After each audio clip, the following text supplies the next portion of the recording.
Hallelujah! Praise God! Palakpakan po natin ating Diyos. Hallelujah! This is it. Woo! Praise God!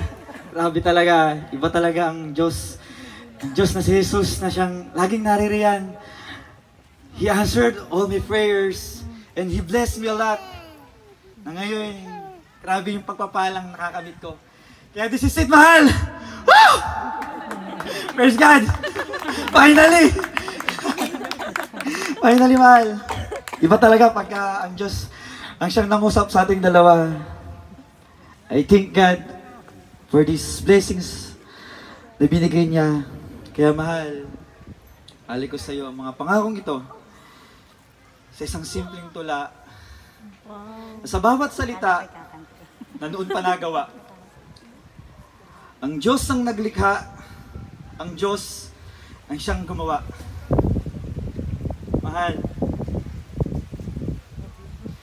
sa bawat sandaling ika'y nakikita, lubos ang aking nadarama, tila ika'y nangungusap sa aking puso, at sa bawat tibok nito, ika'y lamang ang sagot.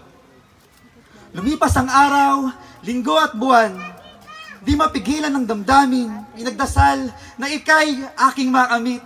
Walang sawa, walang patid, ika'y aking dinudulog. Sa alangitan, sa Panginoon, batid niyang ika'y tinitibok. Nagdasal, nanampalataya, nagtiwala. Sa bawat sandali, ika'y aking sambit kay Jesus. Makausap ka, makasama ka, at masabing, ika'y aking minamahal. Pinatangi sa puso, hanggang ang Panginoon ang kumilos, ika'y aking nakasama, nakapiling at umaming, ika'y aking mahal. Sa tagal ng panahong nagdasal, ika'y nandirito na, at ganun ka rin pala.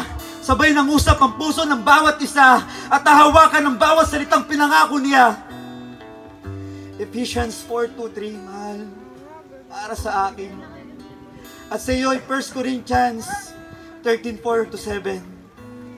Taas kamay tayo sa samba, papupurihan siya ng lubos ng puso nating dalawa.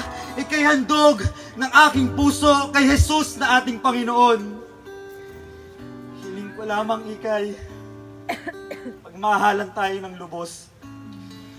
Una ang Diyos at pangalawa ang tayo. Mga pangakong iiwanan, ika'y aking mahal.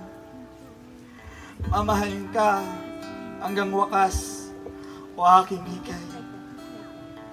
Mahal, hindi lang ako nakatagpo ng isang mapapangasawa, kundi nakatagpo ako more than a partner, more than a friend. You are my best friend.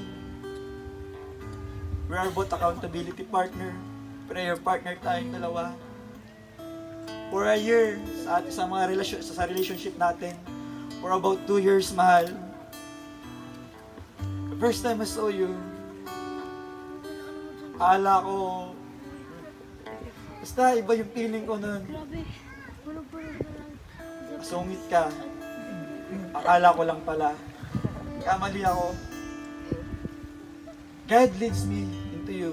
Kaya mahal, I owe a lot to God. Yung pinagdasal ko noon, ngayon, narito na sa harapan ko at paakasalan ko. Salamat, mahal. Salamat, O Diyos. Salamat, O Jesus. Ikaw ang author at creator ng relasyong ito, ng buhay na ito, nang hindi dahil sa iyo, Ma, wala sa harapan ko ang aking mahal. Salamat, O Lord.